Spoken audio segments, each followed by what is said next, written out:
ഏറ്റവും ബഹുമാന്യരായ നാട്ടുകാരെ, നിങ്ങൾക്ക് എന്റെ സ്നേഹാഭിവാദ്യങ്ങൾ.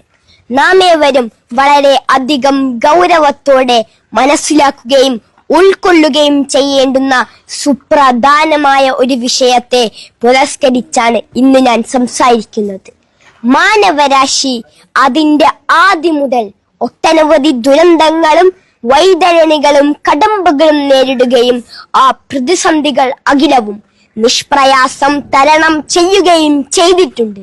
എന്നാൽ നാം രക്ഷപ്രാപിക്കാൻ ഒരു വഴിയും പഴുതും കാണാതെ പരിഭ്രാന്തിയോടെ വിറങ്ങലിച്ചു നിൽക്കുന്ന ഭീകരവും ബീഭത്സവുമായ ഒരു മഹാമാരിയാണ് നമ്മുടെ സമൂഹത്തെ കാർന്ന് തിന്നുന്ന ലഹരി എന്ന കൊടും വിപത്ത്. മദ്യവും മയക്കുമരുന്നുമൊക്കെ ഉപയോഗിച്ചു തുടങ്ങുന്ന പ്രായം മുൻപത്തേക്കാൾ ഭയാനകമായി താഴേക്ക് വന്നിരിക്കുന്നു.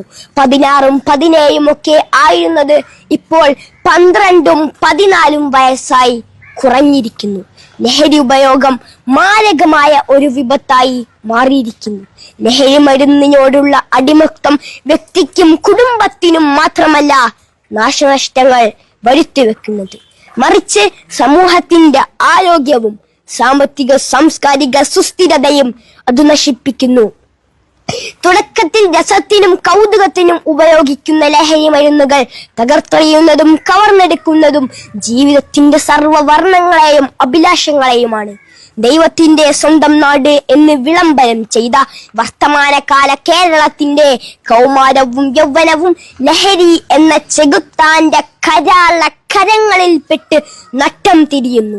ജന്മം നൽകിയ മാതാവിനെ ജനിപ്പിച്ചതിന്റെ കടം വീട്ടാൻ ഞാൻ കഴുത്തറുത്തി കൊന്നിരിക്കുന്നു എന്ന് പൊതുസമൂഹത്തോട് പൈശാചികമായ ചേഷ്ടയിൽ വിളിച്ചു പറയുന്ന യൗവനവും പ്രിയപ്പെട്ട മാതാവിനെ ചുറ്റികക്ക് തലയോട്ടി പൊട്ടിച്ച് കൊലപ്പെടുത്താൻ ശ്രമിക്കുന്നതും ഒരേ ഉദരത്തിൽ ജനിച്ചു വളർന്ന് പ്രിയപ്പെട്ടവനായ തന്റെ കുഞ്ഞനുജന്റെ കപാലം ചുറ്റികക്കടിച്ച് പൊട്ടിച്ച് നിഷ്കരുണം കൊന്നുകളയുന്നതും വാർദ്ധക്യത്തിലെത്തിയ മുത്തശ്ശനെയും മുത്തശ്ശിയെയും തല്ലിക്കൊല്ലുന്നതും ഒരേ ഉദരത്തിൽ ജനിച്ചു വളർന്ന് കൂടെ ജീവിച്ച തന്റെ സഹോദരിയുടെ പുണ്യമേനിയിൽ രതിക്രീഡയാൽ നൃത്തമാടുന്നതിലേക്കും കേരളത്തിന്റെ കൗമാരത്തെയും യൗവനത്തെയും സാംസ്കാരികമായി തകർത്തെറിഞ്ഞത് ലഹരി എന്ന കൊടും പാഷാണമല്ലാതെ മറ്റാരാണ്?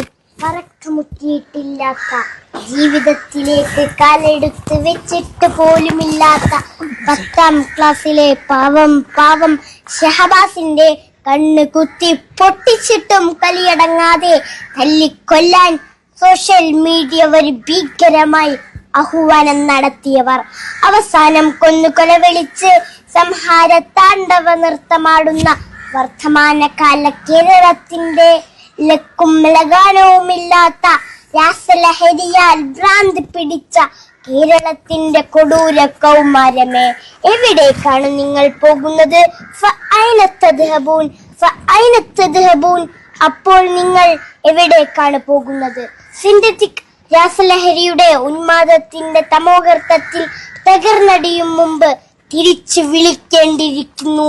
ഈ സമൂഹത്തെ തിരിച്ചു നടത്തേണ്ട കാലം ഭീകരമായി അതിക്രമിച്ചു പോയിരിക്കുന്നു.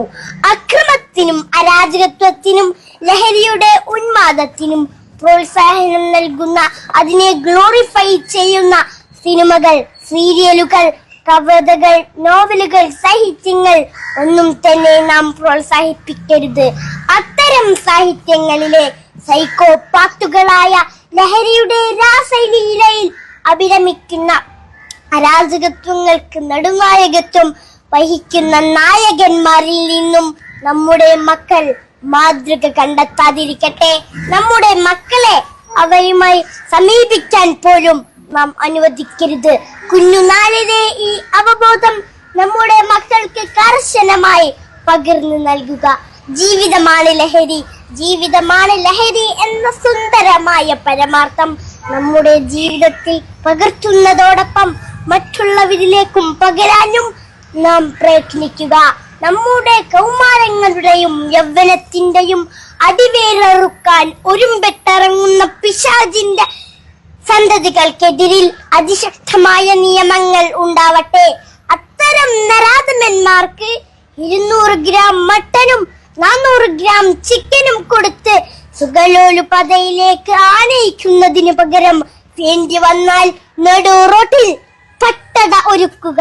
അതാണ് സമൂഹത്തിന്റെ നിലനിൽപ്പിന് അഭികാമ്യമായിട്ടുള്ളത്. ലഹരി വിമുക്ത നവകേരളം പുനഃസൃഷ്ടിക്കാൻ നാം ഓരോരുത്തരും ഒത്തൊരുമയോടെ പ്രവർത്തിക്കുക, പ്രാർത്ഥിക്കുക, പരിശ്രമിക്കുക. സുന്ദരമായ ഒരു നല്ല കാലത്ത് ആശംസിച്ചുകൊണ്ട് ഞാൻ എന്റെ വാക്കുകൾക്ക് വിരാമം കുറിക്കുന്നു. ജയ് ഹിന്ദ്. ജയ് ഹിന്ദ്.